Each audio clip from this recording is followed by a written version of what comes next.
involved in Pittsburgh, really involved in the startup world. We're just really glad to have her. Please welcome Laurie. Thank you. All right, thanks, Dave. Thank you. What a nice introduction. It's great to be here. I'm fortunate to have picked an awesome day. It's the Corporate Startup Lab presentations this afternoon, and hearing corporates pitch to startups, what an innovative idea. So fantastic.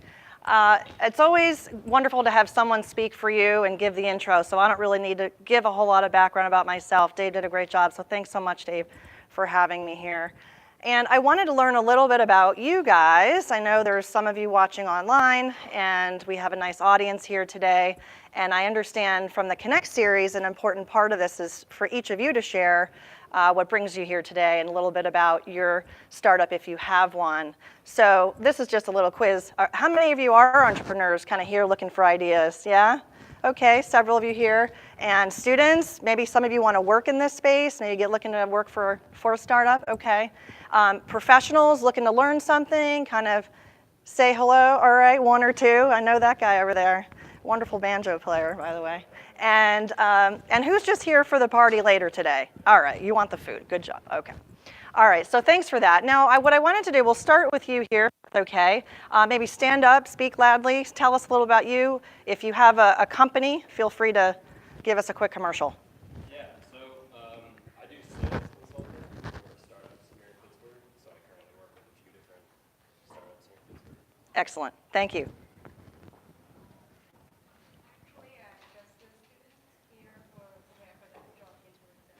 Excellent, thank you. So I'm my junior student here, but I'm interested about entrepreneurship. Interested in entrepreneurship? You're in the right spot, sir. Okay, welcome.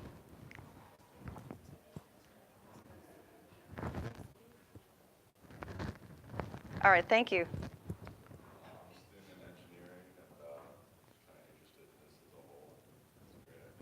All right, looking to learn, great. Yes, I'm also a student in engineering, kind of get some more experience with things. Excellent, hearing a trend on engineering. I'm an entrepreneur myself. I'm in between the Temper and the Beacher School, and I'm kind of looking to get, better tools on how to sell my idea. Do you have a startup called? Yeah, my startup's called Glow Glow Up. Up, excellent. Over here, first row. All right. I'm an alum. I was once upon a time a math major here, but currently I have a startup. I'm working on a website to help people research senior living communities.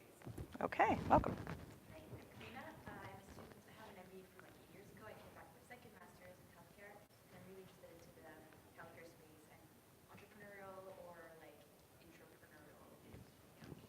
Entrepreneurial, all right, good word. Over here. I'm a journalist. I write about you all. Welcome. Hi, I'm David, serial entrepreneur, here to see Laurie today. Thank you. Hi, I'm a grad student from KV. I'm just looking forward to learn about entrepreneurship. I'm also from KV department, so I just wanted to know more about I knew the topic was quite interesting and I wanted to know more about it. Okay, thank you for coming. I'm an engineering student, just really interested in learning this. Great, and in the back? Program manager here. Okay, welcome to you. And over there? My name is Shinzia. I'm from Canada. We create robotic shoes to allow people to walk wireless fast. There might be some engineers in the room for you, okay. Later this year, we test testers. They're so cool. Are these the ones you wear on your feet? Okay, I think I saw a demo of that last year. Like the Jetsons, yeah. And welcome, just a quick intro for yourself. Yes, MBA part-time, second year. I work in system and management for a company, trying to get started. Okay, well, welcome. Did I miss anyone? Everybody accounted for, excellent. Well, here's the agenda for today. I'll try to keep it light. There's some detail that you'll see in here, but I understand that all of you who are attending and or registered will receive a PDF of this later, so don't worry about taking notes, and please do ask questions as we go through. We'll cover these 4 topics: buyer personas, influencers, decision makers. We'll talk a bit about why they matter. We'll talk about sales funnels, and last but not least, a customer journey canvas. So a buyer persona, just by a shake of your head, yes or no. Anyone familiar with this term, buyer persona? Kind of a few of you in the room, majority no. Okay, we'll spend a little bit of time. A buyer persona is essentially a made-up picture and characteristics of who is going to buy your product or use your product. And so it's based on fictitious, as I said. However, there's something behind it. And so how do you build a buyer persona? Well, first and foremost, you really talk to people. I think nothing replaces having a conversation. And I've really enjoyed this part of my job through the years, is talking to people about their problems, getting to know who they are, what makes them tick, and why your product or service might be useful to them, and how might it result in the outcome you want, which is a sale. So these conversations, you have to be prepared. You have to go in knowing what you want to learn about. And so I'm going to give you some of those tips today. But just like with anything in marketing, you customize it for what you need and you iterate. So I'll provide you with some insights, but please know that it's not a one-size-fits-all formula. So being flexible. I thought the best way to kind of talk about it was to show you a few examples.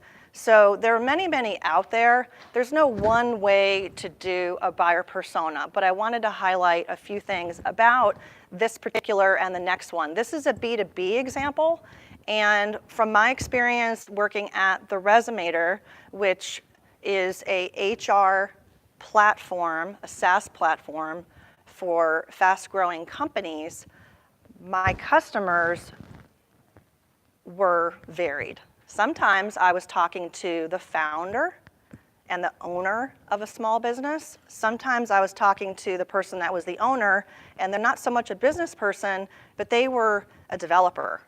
And they would say, I don't really know how to hire people well. I'm a good coder. I don't feel so confident doing this. And so we learned some insights about them.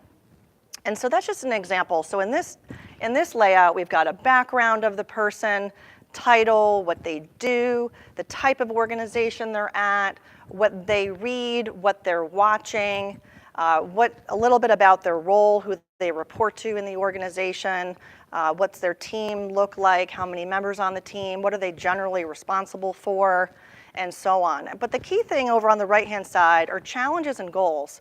What are the things that, in this example where it's Marketing Mary, we have a picture of her, we understand a little bit about her, and in her role, in her day-to-day job, what are the things that she has obstacles? What are those things where maybe your product or service can help?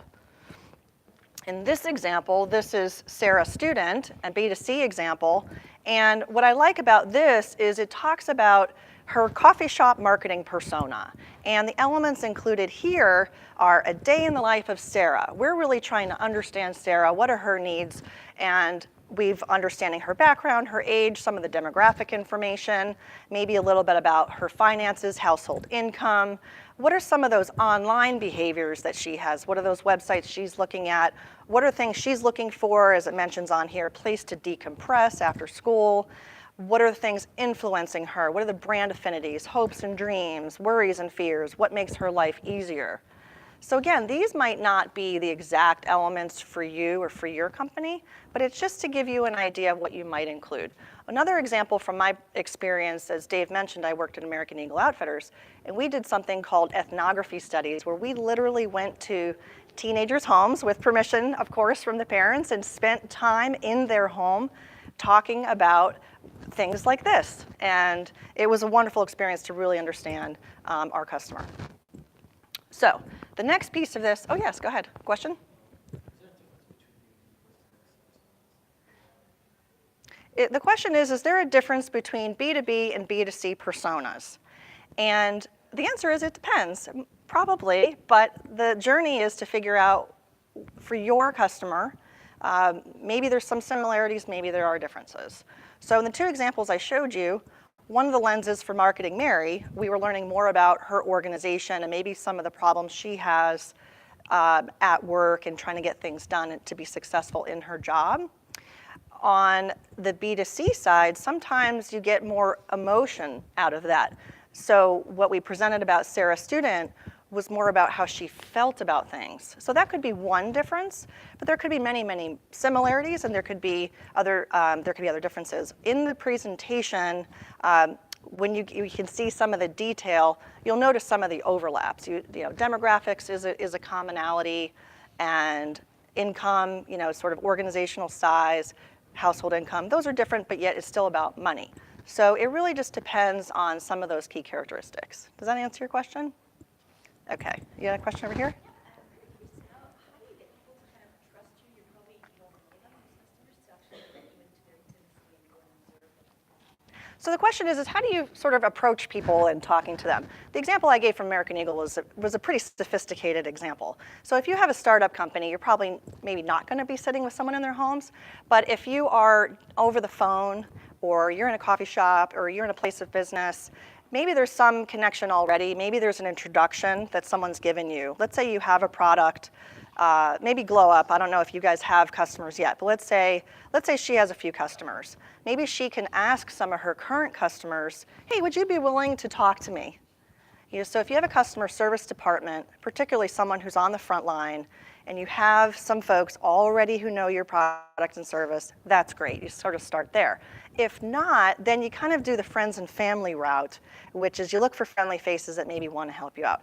There are also options if you don't know anyone to use online panels. You can go for more of the data route. So maybe you're not sitting face to face. You can try to find some observable data too.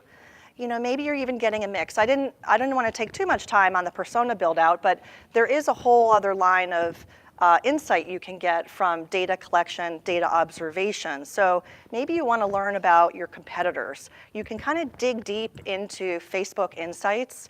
If you have a Facebook page and you have people following you, you can dig deep on your audience and really look at some of that information that's coming out on the Facebook side.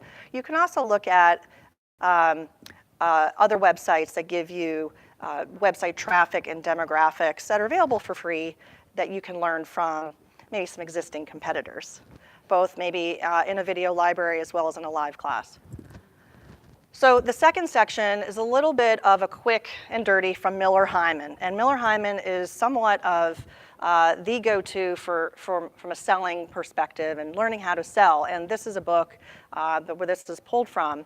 And so why I included the 4 types of buyers is because particularly so if you're a startup and you have a product that you want to sell into a larger, well-established company, it's good to understand the dimensions and complexity that they might be dealing with. And so in its simplest form, I'm selling an ice cream cone, you buy an ice cream cone. I know who my economic buyer is. It's the person who's taking out their wallet. It's also the person who's going to consume the ice cream cone, and so that's my user, someone who's eating using my product. So economic buyer and user buyer can be the same person, or they can be different people. And again, depending on the organization, it might be a committee of people. A technical buyer is somebody who is going to help evaluate your product, particularly in the IT area. Maybe your ideal buyer and the decision maker is the CEO, but that person's going to consult with their head of IT. They might consult with the purchasing department. They might consult with a CFO, and so on and so on. And so it doesn't have to be the literal job title, but my examples are there are different functional areas and people have different functional expertise. And so those people may be weighing in on the buying decision without you even knowing it. The coach is a person who's not your decision maker, but who can help you along the way. So let's say it's the one who gave you the initial introduction. It's a person who wants to help see you successful because this product is really needed, but they're not one of the other 3. So the important thing here is to note there are different types of buyers. Most times you will be dealing with the user buyer or the economic buyer. So what are things to learn, to ask about? Here's some examples. You want to learn about what are some of the major initiatives happening in that organization. So you want to understand, is your product or service one of those things that can help with a strategic objective? You also want to understand what do they consider to be success factors. So is it only about least expensive solution, or is it about something else? What are those things? And so what are some perceived barriers that you might need to know? Because you can help knock them down, or you can talk about, here's some of the obstacles they have, here's what you guys can do to help. Understanding the buying process. Again, in a bigger company, there might be a committee involved, it might be an RFP, which is typically a longer process than just a handshake and transacting with a credit card.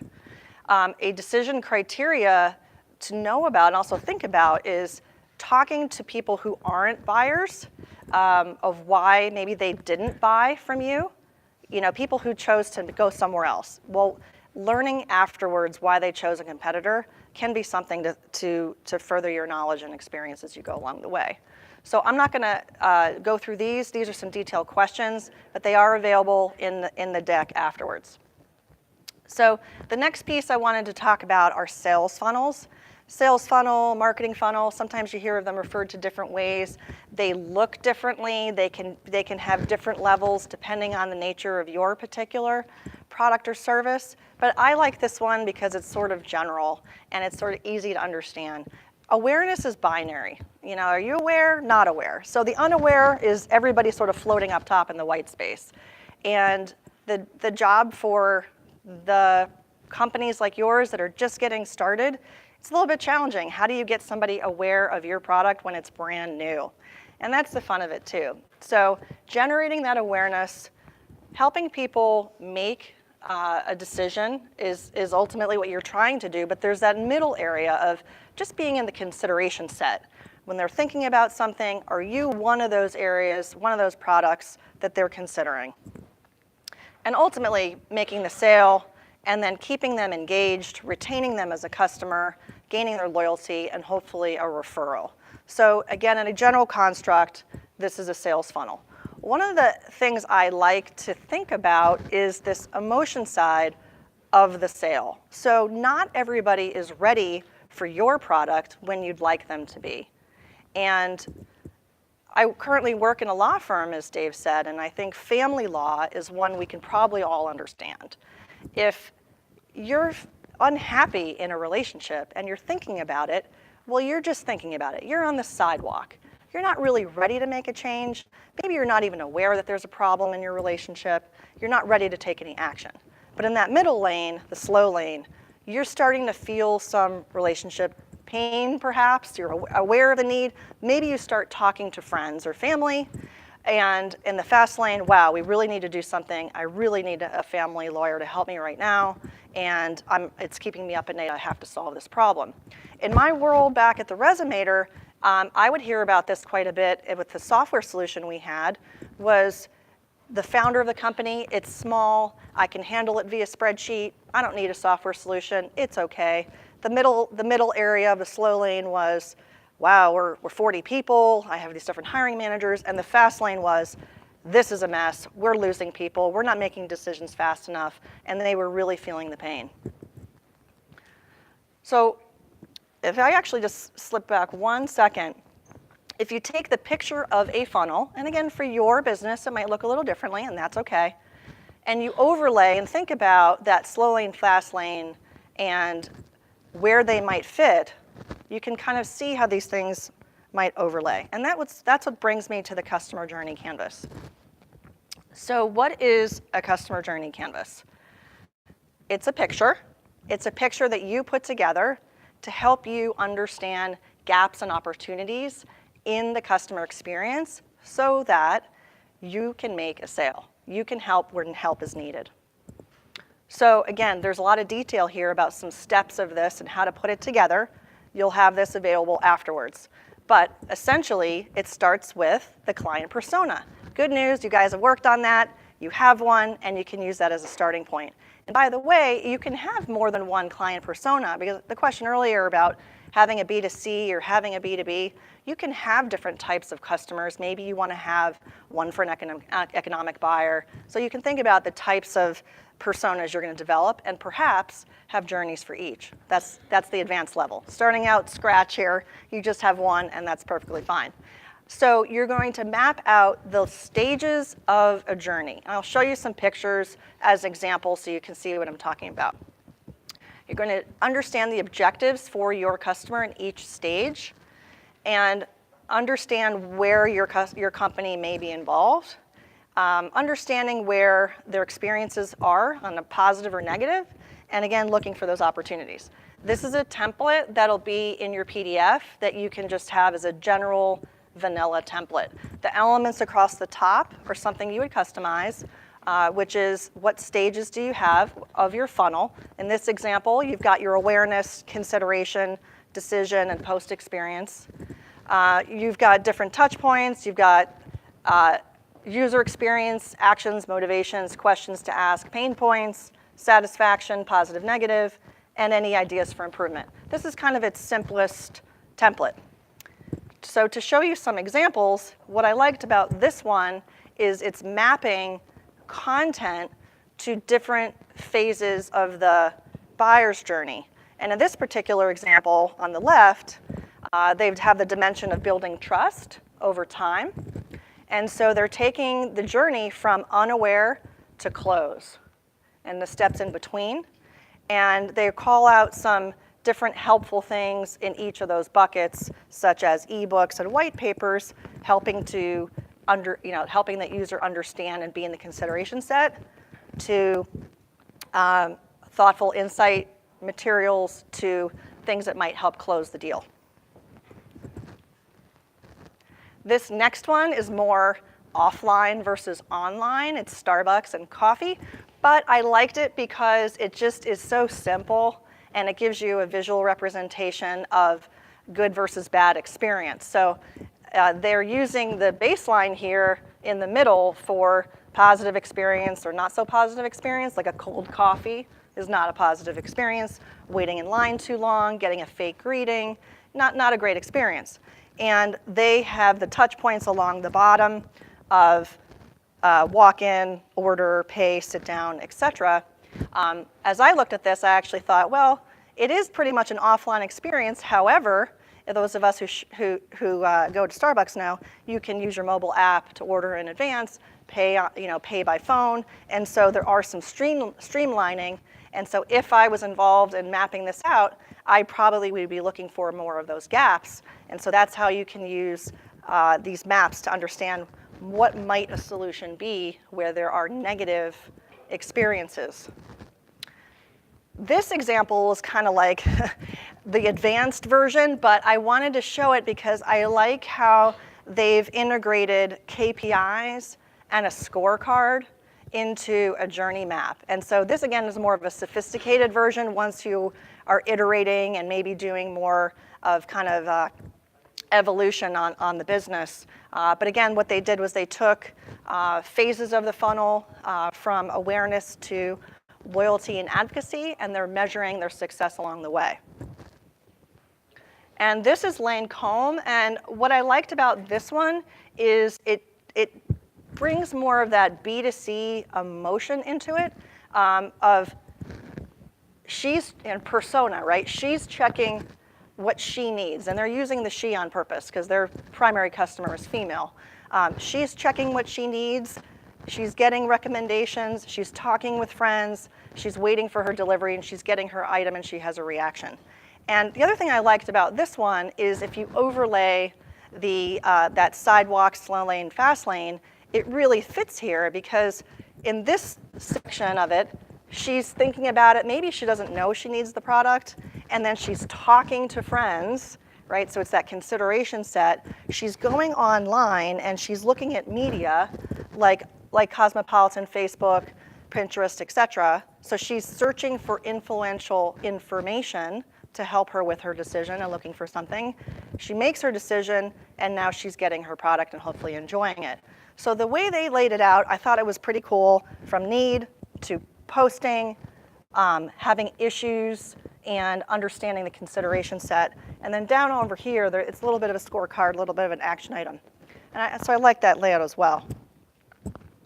So I'm going to open it up for questions. So I'm kind of moving to the end here. I've thrown a lot at you, but at the core is the buyer persona. And figuring out who your customer is, what makes them tick, hopefully having, call it voice-to-voice conversations, Face-to-face is great, but certainly over the phone or whatever you can do. Or if it's data-driven information, you're painting a picture about your customer. You're understanding the decision-making process and what influences decisions in that selling process.